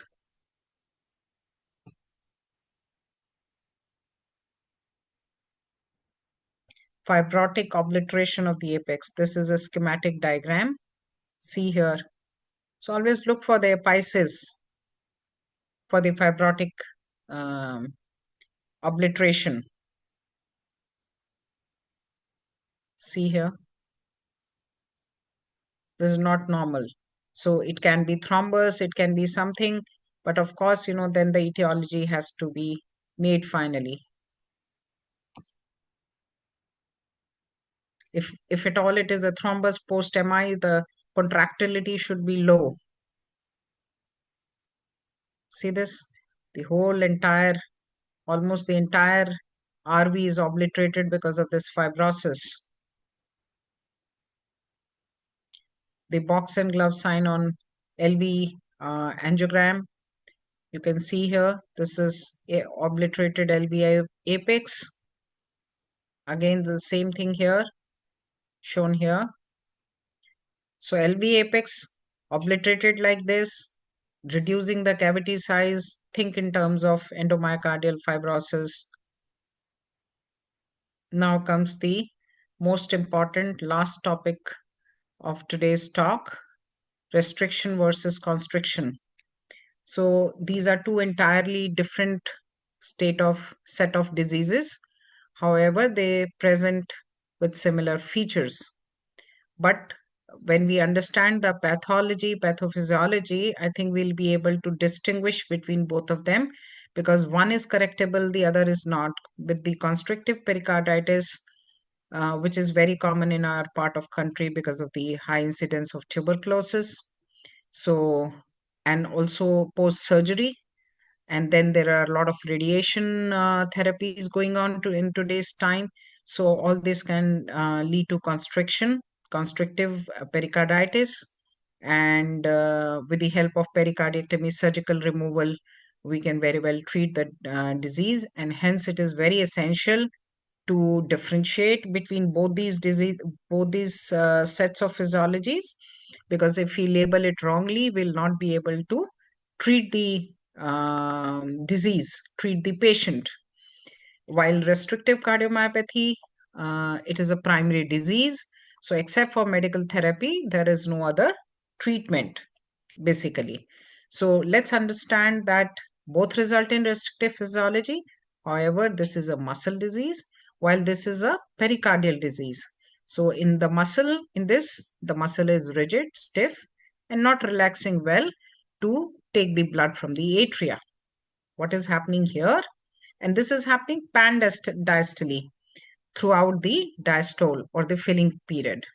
What is happening here? Because of the constriction, because of the thickening, calcification, and also again, here I would like to mention that it is not imperative that you have to have thickened or calcific pericardium to have a constrictive physiology. You can find constriction even without so much of calcium or thickening. So do not deny. If you're getting a physiology, mention it and go ahead with a CT scan or MRI to further clarify the diagnosis. So this is a pericardial disease, and in which, due to stiffened pericardium, the heart is converted into a shell. Not converted, heart is encased in a shell, which is not allowing it to expand beyond a certain limit. Normally, also pericardium has a role to play in preventing over distension of the heart, But here it becomes very stiff and also prevents the normal filling. But this filling is not pandiastolic as seen in restrictive cardiomyopathy. Here, the early part is all right, the early and mid. The restriction happens only in the late part when the blood is like, a certain blood goes in certain amount. And because the amount within the left and right heart is fixed, when the right heart is filling, the septum moves towards the left side, and the left side volumes decrease. That's how the filling takes place, and that is what is the term called as ventricular interdependence, meaning the ventricles are dependent on each other for their filling. So if the RV is filling during inspiration, the LV is narrowed down, the septum is moving towards the left side, and when the left ventricle is getting filled during expiration, the septum moves towards the right side. So this is how, so the pressures are equal, the volume is fixed, so it is working in that particular amount. All right, so filling is definitely hampered, and so that's where the physiology lies in. Ventricular interdependence, don't forget. And because of this ventricular interdependence and a fixed shell, what is happening? That suddenly the septum ceases to um, move in particular direction, and which is appreciated as a septal shudder, or the septal bounce, which you all commonly know is found in constriction, because the blood is flowing in and flowing in, and suddenly it stops because the heart cannot distend further. So this suddenness is appreciated as a shudder in the when we interrogate on M mode, which we will show. Now, what is happening here, as I have been telling, it is stiff, non-compliant, IVS, LV and IVS, but normal pericardium. Now here, the LV is not non-compliant. The LV muscle is normal. Mind this word, the LV muscle is normal and IVS is normal, but non-compliant, the pericardium is stiff and non-compliant. So the values will change. Keep this in mind. No significant ventricular interdependence, no respiratory variation in mitral and tricuspid flow inflow velocities. What is this? We know that on right side 40% increase, on left side 25% increase in inspiration and expiration of the mitral inflow velocities is considered significant and is a important one of the features of constriction. While since it is a muscle disease, this is not found here. There's no septal bounce. There is a septal bounce again due to ventricular interdependence. So these differences are important from the examination point of view also, from the clinical point of view also, in diagnosis also.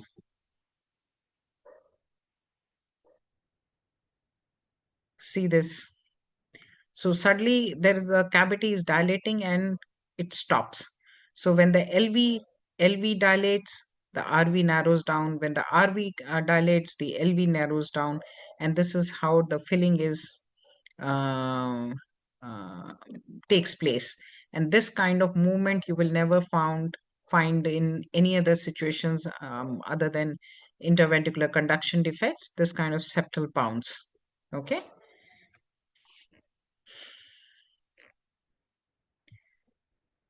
Now, what is happening? Ventricular filling is restricted throughout the diastole.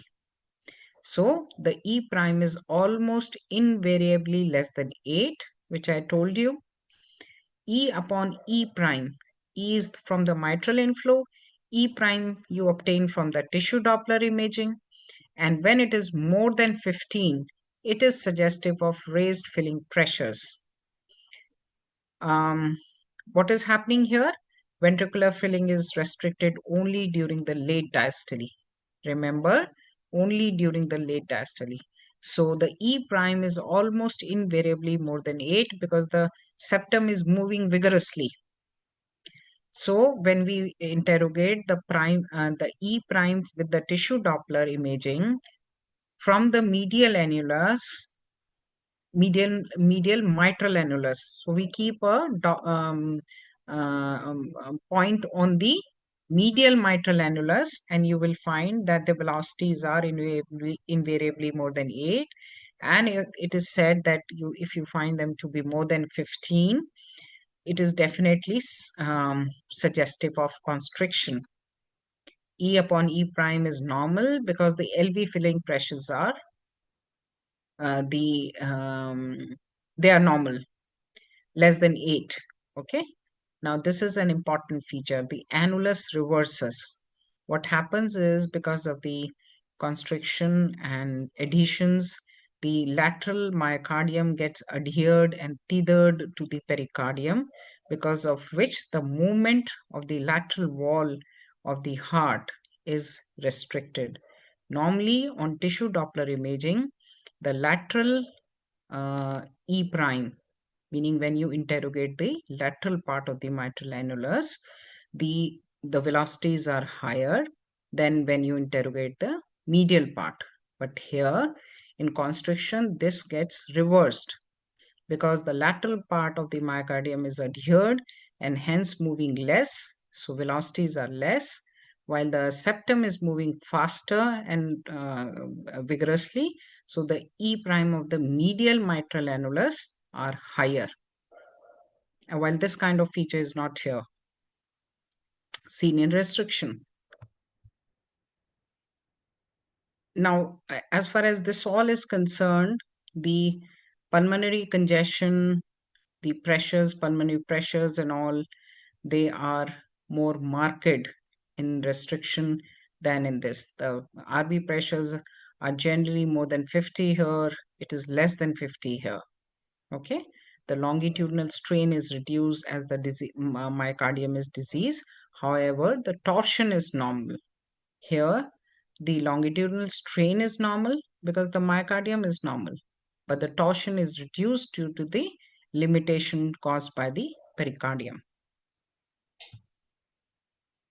Hepatic venous flow reversals I've explained in inspiration in restriction because the in this pathology, the transmission of the intrathoracic pressures continues in the heart also. But here, what happens? Because of the constriction, the pressures, the intrathoracic changes in the intrathoracic pressure are not conducted to the heart. Let us revise. The heart is all encased in pericardium. The left atrium partly is not. The pulmonary veins are not encased. Majority of the inferior vena cava is not encased in the pericardium, hence their flows continue. So the whenever the expiration takes place, the flow in the left part of the heart increases, and it causes the septum to deviate towards the right side. What happens in constriction? Due to the negative pressure, some amount flows inside. Okay, so the septum goes to the right side, left side. But when in expiration, the left ventricle is getting filled, the septum moves towards the right side, and so the cavity of the right side becomes smaller, and then it causes the back pressure into the hepatic veins because the cavity size reduces and it can't take the blood flow as efficiently as during inspiration. So that is why the hepatic venous flow reversals happen in expiration, the diastolic flow ones, which I have shown you, while in restriction, it happens during inspiration. So let us quickly revise. This is the last slide. LV diastolic dysfunction in absence of these diseases, pericardial disease. Why? Because then constriction comes into picture. Restrictive filling pattern, E upon A more than 2. dt decreased to less than 160. The mitral E velocity is less than tissue Doppler, less than 7.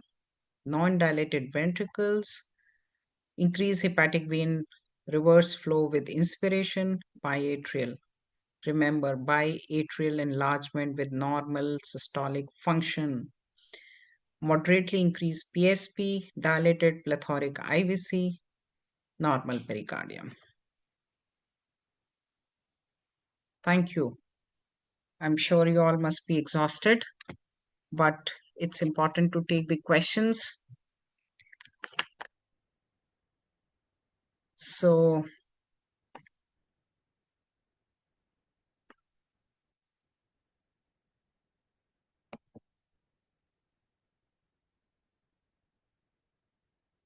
okay, any questions? Reena, can you see questions? I'm not able to. Dr. Sab is here. Yeah, I'm here only. Yeah, okay. So, any questions from the delegates?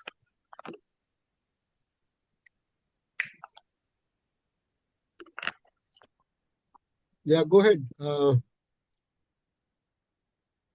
Dr. Parveen Tasir. Good evening, ma'am. Good evening. Yeah. My first question is, many times we see the ischemic DCMP and alcoholic DCMP on echo reports. So how Okay. it different from routine All right. DCMP? What's your name? Praveen Parveen Kumar Tasir. Tasir. All right. Okay. So the thing is that, as I told you, you have to first rule out any secondary cause. So ischemia is a cause, other than in dilated cardiomyopathy, it is a primary disease of the myocardium. So if you find that kind of features, you have to first subject the patient to an angiogram. Okay. And if the angiography is normal, then only you will label it as dilated cardiomyopathy. Similarly, in alcohol also causes DCMP. So in long term, you will have a history of heavy chronic alcohol intake. So that's how the etiology is established. Yeah, alcohol also causes cardiotoxicity in heavy doses and for long time. So until and unless you rule out or you do a cardiac MRI, you cannot reach a diagnosis for sure. You can only write query. The features are suggestive of dilated cardiomyopathy. The etiology has to be worked out. Am I clear with And your question? yes, ma'am. And sometime, ma'am, we see like only LV is dilated, right heart is not dilated. Yeah. So So it, come can up, we come up. say it like dilated cardiomyopathy? Yes. So it is not always essential that both the ventricles are involved.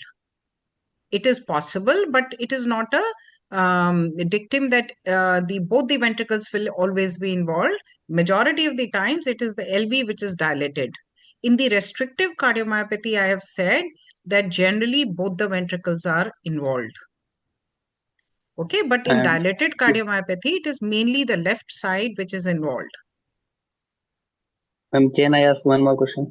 Yeah, sure. Ma'am, you teach in one slide that interventricular septal dependence and Huh. you trace by M mode. And ma'am, Huh. same kind of thing happen also in LBB. Yes. So how can we different both of them? So the moment you will see the ECG, you can make it clear. Okay, You know, by echo, that's so with echo also in LBBB, you will not have the increase in the inspiratory flow velocities across the tricuspid or mitral inflow pattern. So there are a lot of features which have to be comprehended to reach a diagnosis. So no single, I did not say that septal bounce alone is sufficient. Did you see IVC plethora? You will not get IVC plethora in the LBBB, yes ma'am, right? When you interrogate the mitral or tricuspid flow velocities, you will do, again, as I said, annulus inversus. There are so many features, right? You yes will ma'am, not get annulus inversus in LBBB, yes ma'am. right? Thank you, ma'am. Huh. Can I add two more things about it? Yeah. One is Dr. Tasir, like LBP, if we have it, the most important thing is look at, apart from septum, look at other things by echo wise. Like you have a like wall motion abnormality associated with the anterior wall MI. On the contrary, if you have a constrictive pericarditis, there has to be a thickened pleura, a thickened pericardium, annulus reversus, plethoric IVC, history of some illness. In our country, majority of time it is Good, good. tuberculosis. Yes, sir. And we do see transient pericarditis or transient, uh, there's constrictive pericarditis post bypass surgeries. That is very Yes, important. Coming to ischemic versus dilated cardiomyopathy, ischemic, you have a segmental wall motion abnormalities. In dilated, you will not be able to differentiate any segmental wall motion abnormalities. Third, yes, sir. second Sir. important thing is if it's a DCMP, look at the ECG. You may not find any significant ECG changes. On the contrary, in ischemic cardiomyopathy, you might find significant ECG changes. And optimize, in the beginning, they look like DCMP. Once you optimize them, they start separating out as ischemic versus dilated cardiomyopathies. Yes, sir. And of course, final answer is angiograms. Whatever the ischemic versus dilated cardiomyopathy, answer is always angiograms. Because if you have some substantial lesion, which you can do it, like by intervention, you can remove it, the myocardium comes back to normal. Yes, sir. That's how we differentiate. Thank you, sir. Anybody else? Either they have understood everything very well or they have Yeah, not. it's a tough topic. Dr. Hansa, it's a tough topic, no doubt Yeah. about it. Yeah. But it's okay. Like I'll be revising them again after 1 week. Yeah. I'll be taking their question answer, clear their doubt, show a live Mm-hmm. demonstrations. Mm-hmm. So I'll be doing it afterwards. Yeah, they have to practice it and keep revising it Yeah. so that once the case comes, they are not missing on the Yeah, majority of time what they get in a practice is like DCMP versus ischemic cardiomyopathies. correct. Correct. Hypertrophic is very rare. Even if they get hypertrophic, it's a non-obstructive hypertrophic. Even Yes. if they get obstructive, they may not be knowing it is obstructive cardiomyopathy. Yes. Yes. Yes. So that's what I tried today, that, Yeah, they should not forget the most important points. At least they should start looking for that. And once it comes into practice, I think they will not forget. And correct. similarly, in restrictive cardiomyopathy, I can tell that I also had my own learning curve, that, because sometimes the elderlies also have this restrictive physiology as well as dilated atria due to atrial issues, due to age. Okay, and labeling them as restrictive cardiomyopathy was little difficult, and it's tricky because the patients go into atrial fibrillation, and you're finding atrial fibrillation, dilated RA, normal LV, and then it becomes tricky. So Also, it's a continuum of a disease. What exactly we're seeing is yeah. these patients, they present with initial heart failure with preserved ejection fractions. Mm-hmm. They start having atrial dilatations, raised pulmonary artery pressures, like Mm-hmm. something like we know about it. Mm-hmm. And later on, when the LA becomes large enough, it stretches the pulmonic veins and give rise to atrial fibrillations. Mm-hmm. And that's what we in our one of our project we are studying right now. If we like, I could pronounce this topic almost 2012 when I was a president for Delhi branch CSI. Can we prevent atrial fibrillation in elderly population? But nobody comes, if industry came to support to fund this project. 2022, this paper was published in JAC. So if you look at the heart failure preserved ejection fraction, look at the LA strains. There's a cutoff of LA strains both for reservoir, conduit, and Booster. booster strain. If the cutoff is there, these are people who undergo atrial fibrillation very quickly. So that's there, Correct. like, and hopefully we'll show some documents from our lab now. Mm-hmm. Correct. Anyway, good topic. Little difficult, but very well covered. That's Yeah. all I can say. Thank you very much, and I'll just quickly take their attendance. I'm Yeah. sure many of them have disappeared already. After such a topic, Yeah, even it's true. It's a little difficult, like to catch up all these things in one go. We are not able to catch up even after 30 after years or so 40 many years of years, practice. yes, yes. Today I tried, to give more time to restrictive because by this time I get exhausted and the people also get exhausted. So I was like, that this physiology difference needs to be explained to them again and again. Correct. Because with us also, it is like we are, forgetting it every now and then. Then what about the beginners? They are, of course, bound to forget. So I just Certainly. emphasized little more on that. All right. If you allow me quickly, I take their attendance. All right. Roll Can number I one. leave? Yeah, Can I sure. leave? Huh? Thank you. Thank you very Thank you. much. And Thank you thanks a so lot much for and all have your a effort. lovely journey and safe journey. Yeah, All right. we'll And keep in touch and we'll keep yes, on doing our work because 2 yes, weeks are really good enough to work a lot. yes, surely, surely. All right. Thank you. Thank Thank you. you. Bye bye. Thank you. Take Bye care. bye, Good night. everyone. Good night. Good night. All right. Roll number one, Dr. Ravi Mandwa. Roll number two, Arya Mahapatra. 3, 4, Present, sir. 5, 6, 7, Present, sir. 8. 7 present, sir. Yeah, Praveen, you are present. 8, Present, sir. 9, Present, 10, sir. 10, Present, sir. 11, Present, sir. 12, 13, 14, Present, sir. 15, Present, sir. 16, Present, sir. 17, Present, sir. 18, Present, sir. 19, 20, Present, sir. 21, Present, sir. 22, Present, sir. 23, Present, sir. 4, 24, Present, sir. 25, Present, sir. 6, 26, 27, Present, sir. 28, Present, sir. 29, Present, sir. 30. Monica.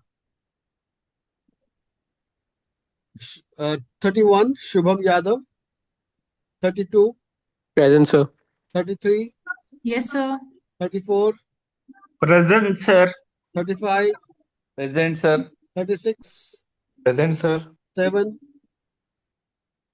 37, 38, Present, sir. 39, 40, Yes, sir. Present. 41, Yes, sir. 42, 43, 44, Present, sir. 45, 46. Okay. 47, Naveen. Present, sir. Present, sir. 48, Present, sir. 49, Present, sir. 49, 50, 51, Yes, sir. Purushottam Kumar. Present, sir. 42, 52. 52.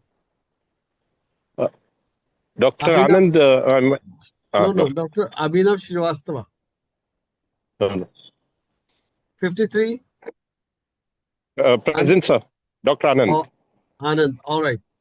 Now the Okay. absentees today are Ravi Mandava, Arya Mahapatra, Arun Kumar, Rajan Verma, Bandamadi Venkatesh, Aditya Garg, Garnoor Singh, A. Swami, Monica, Dalip, Pratik Patel, Excuse Ajay me, sir. Jairam. Dalip is present. Pratik Patil, sir. Present. Are you present? Okay. Ajay Jairam Chaurasia, Varun Gupta, Sheila Goyal, Rakshpal Singh, then Kunal Naran, Abhinav Srivastava. Now online only. Roll number 1, Anurag Chaudhary. Rafat Jan Manzoor Ali Sayyed, Present, sir. Vaisuddin Bakshi, Yes, sir. Rahana Akhtar, Yes, sir. Nima Fardos, Present, sir. Ajay Sharma, Yes, sir. and Ritu Purna Chanda. Present, sir. All right, Ritu.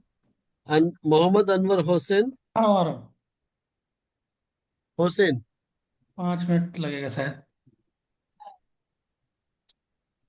Mahfuzur Rahman, Present, sir. Present, sir. Babu Saheb, Present, sir. Shikha Jain, Present, sir. Anil Kotapatti. Yes, sir. Absentees are today Anurag Chaudhary and Mohammad Anwar Hussain. Then from 51st batch, Chaitanya Bujbal, Ashish Rathore, Dr. Shiva Kumar, Present, sir. and Dr. Prajakta Uday Pote. Present, sir. All right, Prajakta. So, good night, Shabak hai. Take care, everybody. We'll see you next week with another episode of 50-second comprehensive course on echocardiography. I'm going to take this as a live demonstration along with question answer session next week.